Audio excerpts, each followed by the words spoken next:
What's going on YouTube? I have a new truck. This is the Tamiya CC-02 Mercedes G500. It's a G-Wagon, a nice wagon. I'm going to run down quickly the modifications I've done to it. Now, the truck as such is stock. We have the stock suspension, stock gearing. I have fitted a Hobbywing 1060 speed controller to allow me to run lipos. I have used the battery box in the back. It actually worked out really well and it was nice and waterproof. We have done some slight modifications to the wheels and tyres. For the rears, I am running 6mm wide hex hubs. For the front, I'm running 5.5s. They still rub on the coils at full lock, but not as much as they would with the plastic ones. I have fitted some 96mm diameter, very chunky tread tyres. These are only a little bit bigger than the stock ones. As you can see, it's not massive amounts, but the tread is much more aggressive, which worked fantastic in the mud. Now I've got it stripped down because I have just cleaned it. I have just taken it out this morning, as you'll see in a second. Other modifications I've done, I am running a 25 kilo DS servo on the front for steering, mounted upwards. That gives a lot more suspension clearance. When you run the servo the other way down, the other way around, the steering arm droops and catches on the diff casing, which is really annoying. I've added some bits to the shell. We've got light bar, ball bar, roof rack, ladder, all new lights, and the lights are controlled off a switch on channel 3. All of the brass bits I've made myself. Got a nice paint job on there in green. The standard Mabuchi 540 motor with a 22 tooth pinion, which changes the gear ratio. And the gear, the actual gear ratio itself was built on the lower gear. So this is the slower gearbox, but with a much larger pinion, which puts it kind of halfway between a 16 tooth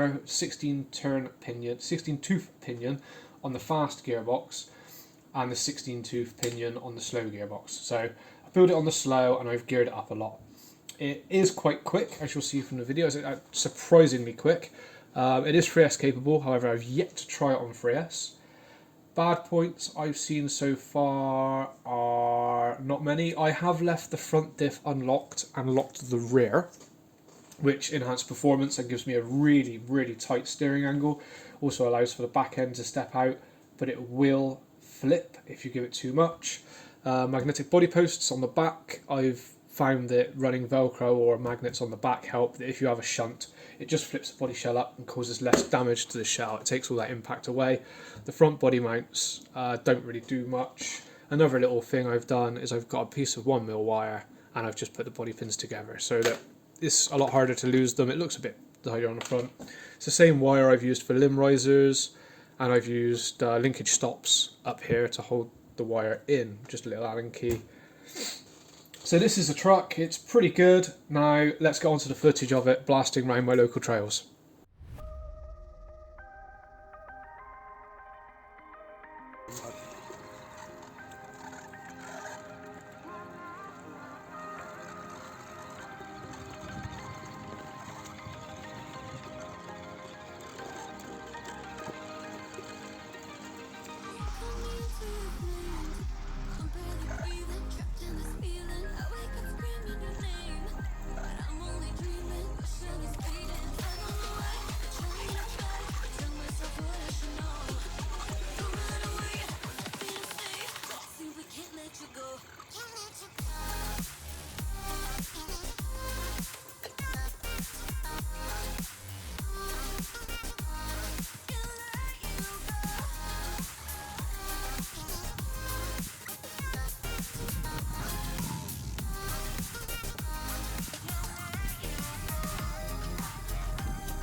Tires are way too big, rubbing in the thing.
stuck in a very boisterous tire track.